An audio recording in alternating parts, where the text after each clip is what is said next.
Rugby union north of the border now. For most clubs this weekend, it's all about cup rugby. There's a host of border derbies to look forward to, including one tonight. Stuart Cameron has details of those and also the Scotland match at Murrayfield.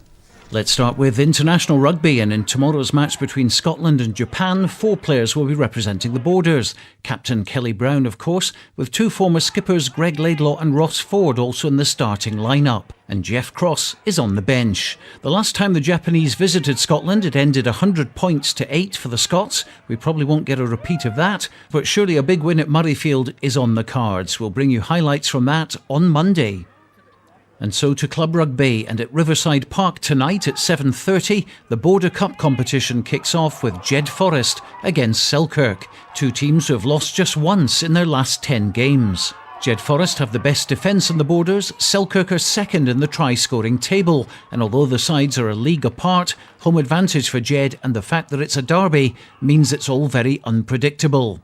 Jed coach Brian Hughes is delighted that many of his squad from last year have decided to stay on to help the club get back into the top 20 of Scottish club rugby. Fair play to the guys that stuck by Jed. They realised that, I think in some way the guys they've realised that they were involved in what happened in the relegation, so they feel a wee bit of responsibility in getting us back up there. And they've stuck around, and it's these kind of players who need their experience and who need their skill to pave a way back up to another league. Selkirk's Gavin Craig credits a talented new crop of youngsters coming up through the youth club for much of the team's success. Yeah, it is great for the rugby club. Our youth club team usually does really well and stuff, and those boys come up, and it is a big step up from youth club, but they seem to take it in their stride, and they're playing well. Tomorrow's big game is at the Greenyards with Melrose hosting Hawick. The 2 teams met earlier in the season when Hawick dominated the first half with a number of tries, but then Melrose came back to win with a bundle of scores of their own. Also tomorrow in the Cup, Hawick YM are at home to Kelso. All these games have a 12:30 kick-off. There's only one local Premiership game tomorrow, Gala at home to Stirling County.